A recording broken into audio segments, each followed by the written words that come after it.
721 പ്രകാരം government of Kerala should be entitled to take over the entire shares held in the SPV by TCOM and its permitted affiliate at a price to be determined by an independent valuer എന്നാണ് പറയുന്നത്. അത് കേരളം ഏറ്റെടുക്കുന്നതുമായി ബന്ധപ്പെട്ടാണ് പറഞ്ഞിരിക്കുന്നത്. അപ്പോൾ അതാണോ ആ 721 close ആണോ ഇവിടെ ഉപയോഗിക്കാൻ പോകുന്നത് in the event of the default of TCOM എന്ന് പറഞ്ഞിരിക്കുന്നത്? അല്ല, അതുമായി ബന്ധപ്പെട്ടുകൊണ്ടുള്ള ചർച്ചകൾ പുരോഗമിക്കുന്നേ ഉള്ളൂ. ഇപ്പൊ മന്ത്രിസഭാ യോഗത്തിന്റെ തീരുമാനം കൃത്യമായി ഇന്നെ ആളുകളെ ചുമതലപ്പെടുത്തി. ഇപ്പൊ മന്ത്രിസഭാ യോഗത്തിന്റെ തീരുമാനം എന്താ? സ്മാർട്ട് സിറ്റി കൊച്ചി പദ്ധതിയുമായി ബന്ധപ്പെട്ട പ്രശ്നങ്ങൾ പരിഹരിക്കുന്നതിന് ചീഫ് സെക്രട്ടറി അധ്യക്ഷനായ സമിതിയുടെ ശുപാർശ അംഗീകരിച്ചു. TCOMുമായി ചർച്ചകൾ നടത്തി പരസ്പര ധാരണയോടെ പിന്മാറ്റ നയം രൂപകൽപ്പന ചെയ്യും. ഇപ്പൊ ഓൾറെഡി ഡിസൈഡ് നൽകേണ്ട നഷ്ടം അല്ലല്ല, കരാർ പ്രകാരം തന്നെ നമ്മളിപ്പോ കൃത്യമായി സമയബന്ധിതമായി പൂർത്തീകരിക്കേണ്ട ഒരു പദ്ധതി 13 വർഷമായിട്ടും ഒട്ടും മുന്നോട്ട് പോയില്ല. 90,000 പേർക്ക് തൊഴിൽ കൊടുക്കും, 10,000 പേർക്ക് തൊഴിൽ കൊടുക്കും. എന്താണ് പ്രയോജനം? കരാർ വ്യവസ്ഥ പക്ഷേ ഇങ്ങനെയല്ല. 721 722 അങ്ങനെയല്ല. കരാർ വ്യവസ്ഥ അനുസരിച്ച് തന്നെയാണ് പോകുന്നത്. പക്ഷേ ആർബിട്രേഷൻ ക്ലോസ് പ്രകാരമോ കോടതി വ്യവഹാരമോ പ്രകാരമല്ല, അല്ലാതെ ഉഭയകക്ഷി സമ്മതത്തോടെ ഈ കരാർ ശാശ്വതമായി അവസാനിപ്പിക്കാൻ വേണ്ടിയിട്ടാണ്. അതിനുവേണ്ടി ഈ കേരളത്തിലെ തന്നെ ഏറ്റവും പ്രധാനപ്പെട്ട ആൾക്ക് ചുമതല കൊടുത്ത് അതിന്റെ ഒന്നുകിൽ കരാറിന്റെ നയം അത് രണ്ട് പാർട്ടികളും കൂടി തീരുമാനിക്കുന്നു. അത് നമ്മുടെ സംസ്ഥാന താല്പര്യത്തിന് ചർച്ചയുള്ള മറ്റു ചർച്ചാ വിഷയമാണ്. പക്ഷെ കരാറിന്റെ അടിസ്ഥാനത്തിലാണ് പിന്മാറ്റ നയം എന്ന് പറഞ്ഞാൽ അത് ഇപ്പോൾ പരസ്പര വിരുദ്ധമാണ്. ഒറ്റ മിനിറ്റ്. അതായത് കരാർ പ്രകാരമാണെങ്കിൽ പോലും അവർ നിർമ്മിച്ച കൺസ്ട്രക്ഷന്റെ വില കണക്ക് കൂട്ടിയെടുക്കേണ്ടതുണ്ട്. അതുപോലെ തന്നെ ആ കൺസ്ട്രക്ഷൻ നടക്കുമ്പോൾ അതിന് സ്വാഭാവികമായിട്ടും നാട്ടേക്കമായിട്ട് കൊടുക്കേണ്ട സാഹചര്യങ്ങളുണ്ട്.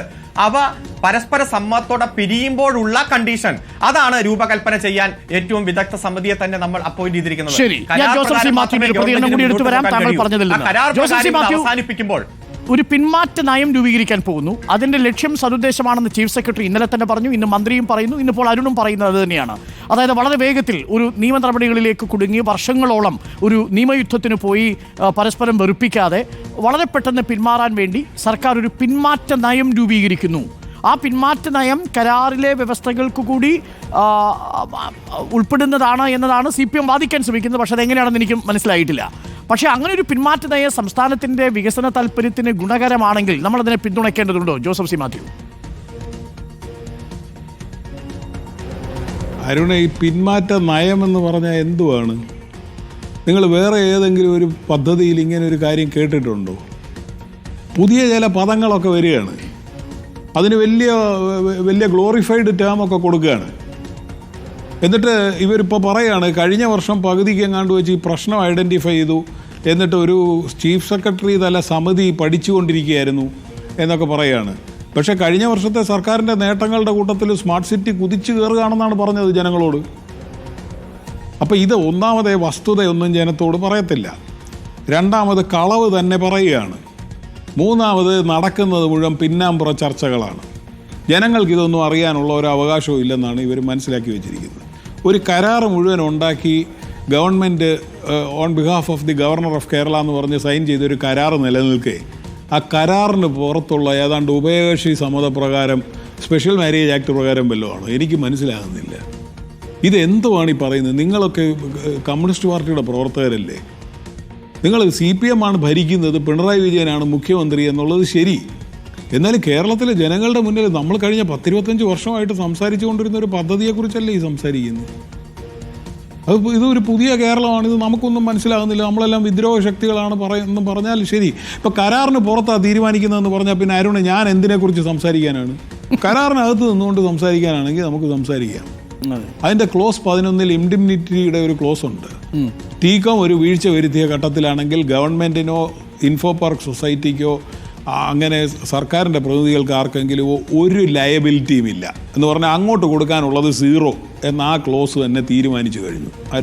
അരുൺകുമാർ ഒരു അഭിഭാഷകനും കൂടിയാണല്ലോ, അത് അദ്ദേഹത്തിന് അറിയാം. രണ്ടാമത് അവരുടെ ഡിഫോൾട്ട് പ്രകാരം അവർ പോകാൻ തീരുമാനിക്കുകയാണെങ്കിൽ അവർക്ക് നോട്ടീസ് കൊടുക്കണം, നോട്ടീസ് കൊടുത്ത് 6 മാസം കാക്കണം. ഇതൊക്കെ വലിയ നാച്ചുറൽ ജസ്റ്റിസിനെ കുറിച്ച് നമ്മൾ പ്രസംഗിക്കുന്നവരാ. നമ്മളിതൊന്നും ചെയ്തിട്ടുണ്ടാവില്ല.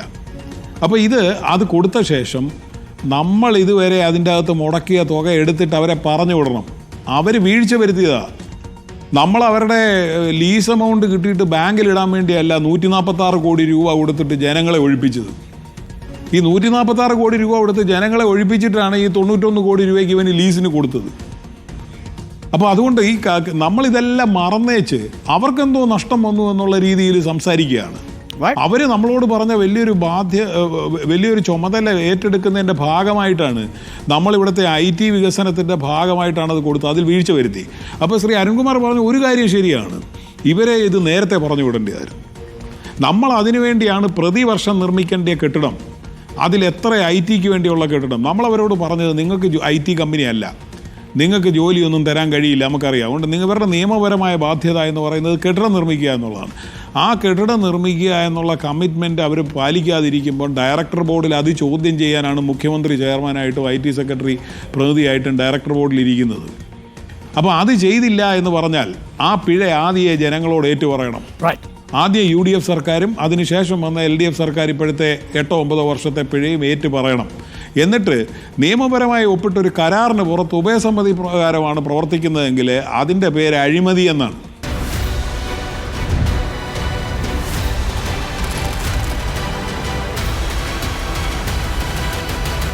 Debate with Dr. Arun Kumar.